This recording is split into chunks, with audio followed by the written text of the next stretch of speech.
Alright, we now return to our playthrough of The Witcher on UnderPlayed. And we are going to keep on exploring the region of the lake here. Alright, so we pretty much beelined it through that Druid's quest earlier. Let's take some time now to actually explore the regions around us. Like, let's see what's going on with this elven cave over here. Oh, the Fisher King's out and about. Hello, little geese. Okay. Gotta go here.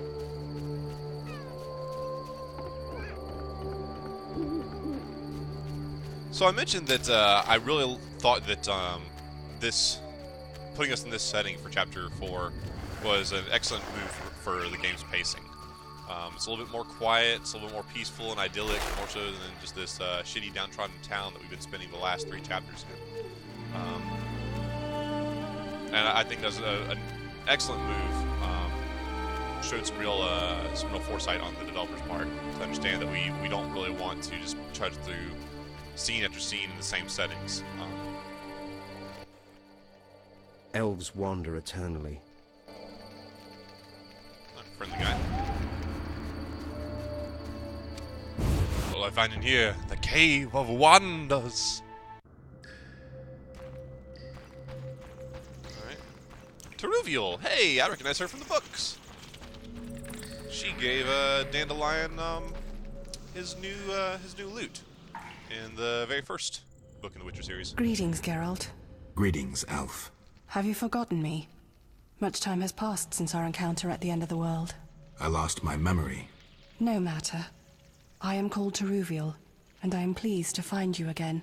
Me too. What brings you here? You mentioned we met. In Dol Blatana, the Valley of the Flowers. A most beautiful place. I granted Dandelion the lute he now plays. Meeting you changed me. I once hated humans without exception. Your words planted doubt.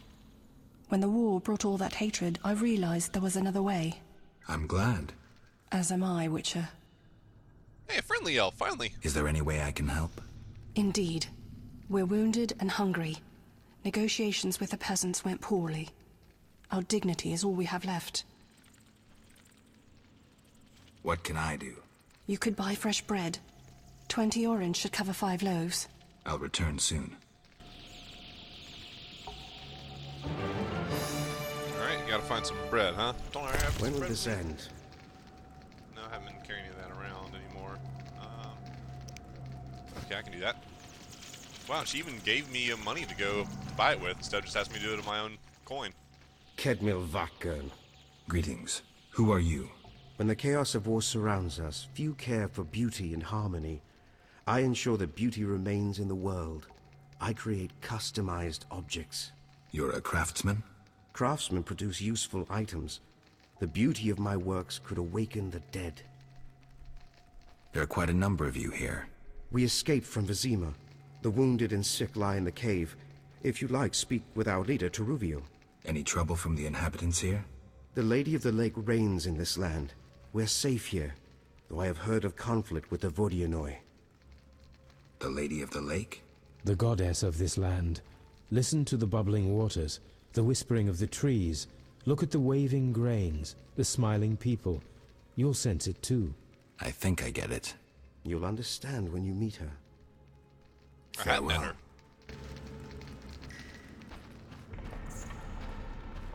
Let's see, what's back here? Nothing, okay. Well, nice. I'm glad to see that there's some reasonable elves around. Because, like I said, I mean, it's real pity that, like, I want to be on the side of the elves. I want everybody just to get along. Humans, elves, dwarves, us all sit around a campfire and sing Kumbaya. But most of these Scoia'tael elves are like, "Ah, kill all humans, ah!" You know, and I just, When I behold you, can't get behind that. I wonder why they call us outcasts. Alright, let's on this way. There's wolves. We'll avoid that zone for right now. Could be down there. Go to the boat, King's Hut. What's our quest tell us to do? Let's just follow them. Alright, Alvin.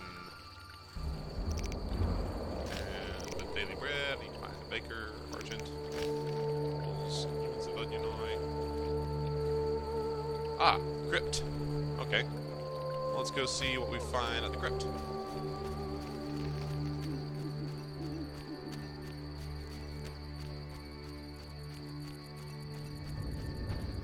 And again, my favorite music in the entire game so far has come from here.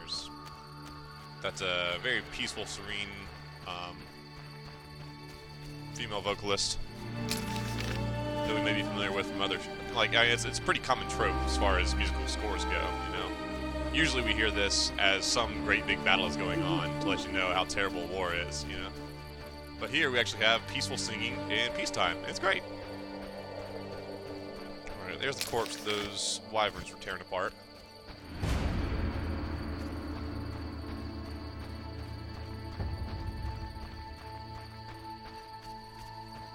Another fireplace.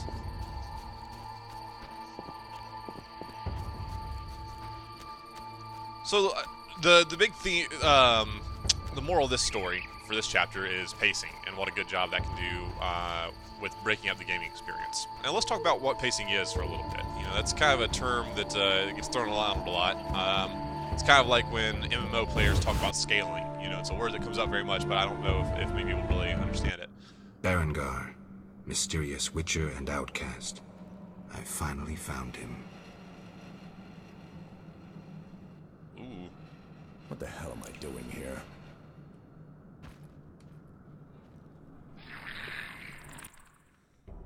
What do you want, Witcher?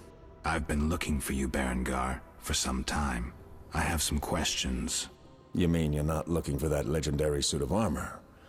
Well, you'll have to wait, because a Wraith and some Brookside will be here any minute.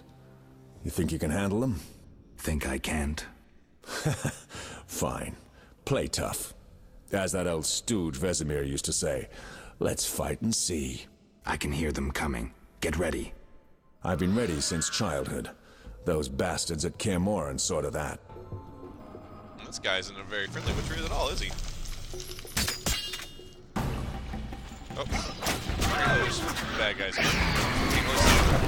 There we go, that lights up a little bit. So I certainly see why The Witcher garnished a lot of ire from watchdog groups for its sexual explicitness, as many monsters that we fight are actually naked. Alright. Where are you going, man? Come back. I need more cat potions. Do swallow blizzard. I thought I made a ton of cat potions. Ah, there's one. Cool.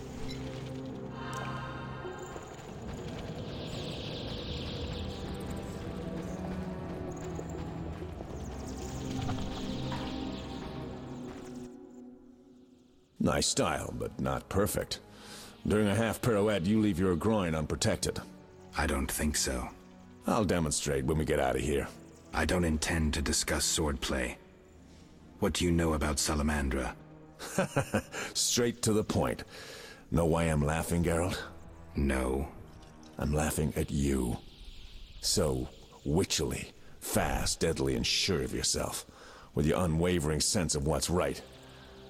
Think you're better than me? I don't know, but I don't want to fight you. Oh, that's right.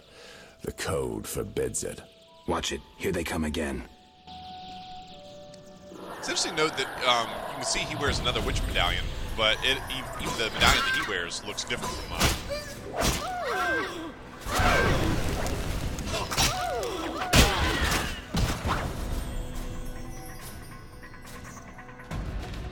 And he has very similar equipment to me, but you can see subtle differences, which is great. Doesn't look like there's just a standard Witcher uniform. That was easy enough. Berengar, I'm not about to get killed by a few Bruxay, if that's what you were hoping for. Let's talk. Who said I wanted to talk? You gonna force me? I hadn't intended to. I was thinking. That since we're both Witchers, somehow we'd come to an agreement? To me, you're no better than that scoundrel the professor. You're just a bigger hypocrite. So you worked with Salamandra after all? I never said that. Shit. Oh, something attacking us. Oh, Wraith.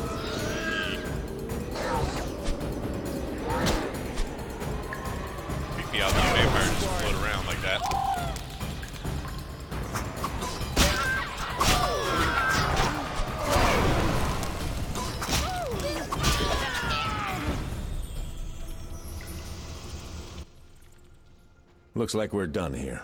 Can we talk? Fine, but not here. Let's go outside. Sit by my fire. Finally. See what he comes up with. Silver ring. Piece of armor. It's a quest item. I'll move that. And just for a quest I haven't gotten to yet.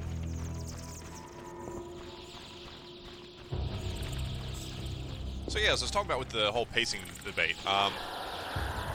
We know from traditional storytelling theory that basically there's this mountain, right? When you start off a story, you start off, everything's pretty happy hunky-dory, you start in a stasis, and then something happens that creates a conflict, and we start having this rising tension throughout the story that goes up and up and up until we reach the climax and then falls off in a denouement.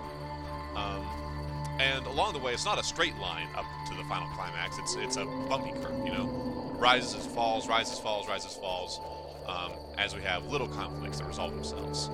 And too often, you know, in the